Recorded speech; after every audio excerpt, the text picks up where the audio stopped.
اللہ کے نبی فرماتے ہیں جس عورت نے اپنے پیٹ سے کسی بچے کو گرایا، ایبورشن کرایا، اس کی عمر پیٹ میں ایک دن کی کیوں نہ ہو، ایک ہفتے کا بچہ کیوں نہ ہو، پیٹ میں ایک مہینے کا کیوں نہ ہو، 3 مہینے کا کیوں نہ ہو، 3 دن کا کیوں نہ ہو، قیامت کے دن یہ بچہ اللہ رب العالمین اس کو زندگی دے گا، اس کو ہاتھ دے گا، پیر دے گا، زبان دے گا، سر دے گا، آنکھیں دے گا، چہرہ دے گا، سب کچھ دے گا۔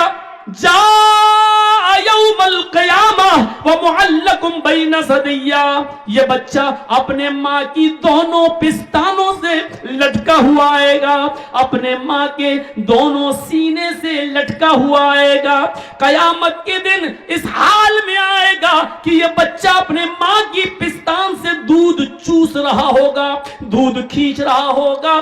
اللہ رب العالمین کی آواز آئے گی، آئے بچے تجھے کچھ کہنا ہے؟ بچہ اپنے ماں کی پستان کو چھوڑ دے گا، یقول چیخے گا اور کہے گا یا ربی ہاذی امی قتلتنی، اللہ یہ میری ماں ہے جس نے دنیا میں مجھے مار ڈالا تھا، اللہ یہ میری ماں ہے جس نے دنیا میں میری جان لے لی تھی، اللہ یہ میری ماں ہے جس نے دنیا میں مجھے قتل کر ڈالا تھا، اللہ یہ دنیا میں میری نہ بنی، آج تو اس کا مت بن، اللہ یہ دنیا میں میرا خیال نہ رکھ سکی، آج تو اس کا خیال نہ رکھ، آئے اللہ میری ماں کو جہنم میں ڈال دے، اللہ میری ماں کو تو جنت میں مت بھیج، اللہ اس نے دنیا میں مجھے پناہ نہ دی، دنیا میں مجھے آنے سے پہلے مار ڈالا، آئے اللہ تو بھی اس کو جہنم میں بھیج۔ وہ بچہ اللہ سے شکایت کرے گا، اللہ میری ماں کو دنیا میں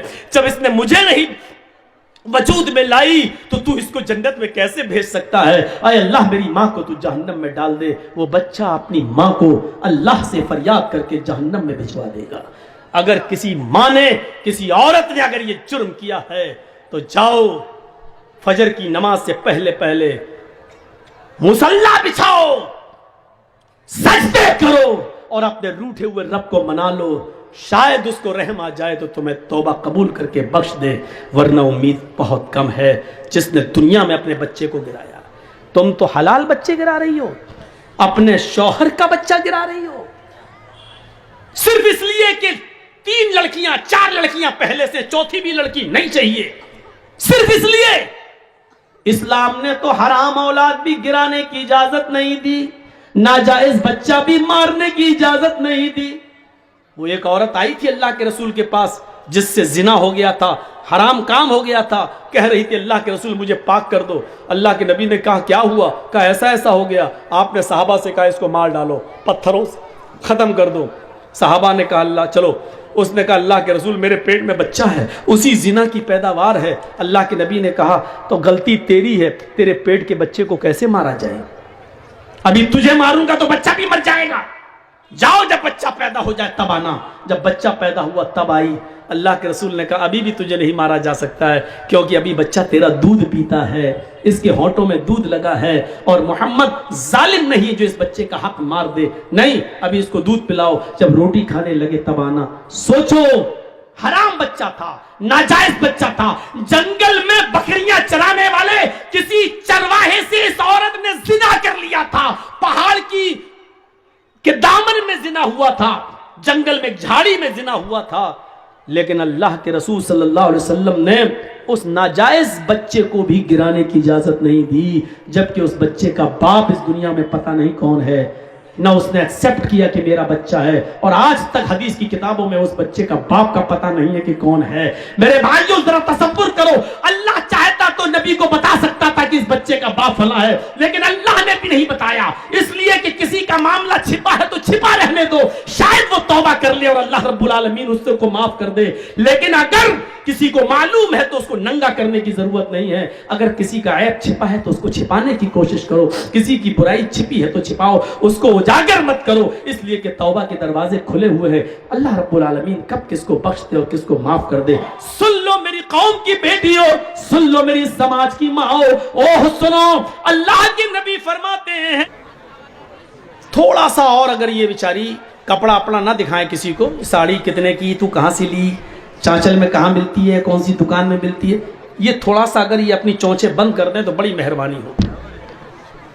جلسے کے بعد بتا دینا یہ ساڑی کتنے کی آئی, چپل کتنے کی آئی, پرس کتنے کی, کہاں سے.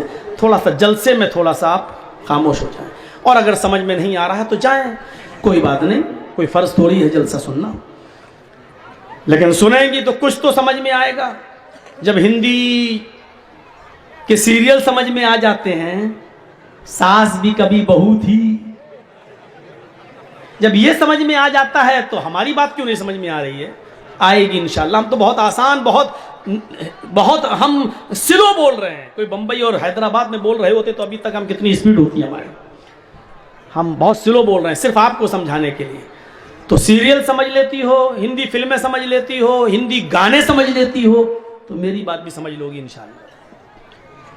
ایک حدیث پڑھتا ہوں, دیکھیے اس حدیث کے اندر اللہ کے نبی صلی اللہ علیہ وسلم کے کتنے نام بتائے گئے ہیں. دیکھیے, وعن جبیر ابن مطعم رضی اللہ تعالی عنہ قال سمعت رسول اللہ صلی اللہ علیہ وسلم یقول ان لی اسماء انا محمد وانا احمد وانا الماحی یمحو اللہ بی الکفر وانا الحاشر یحشر الناس ولا قدمی یوم القیامہ وانا العاقب والعاقب الذی لیس بعدہ نبی. رواہ البخاری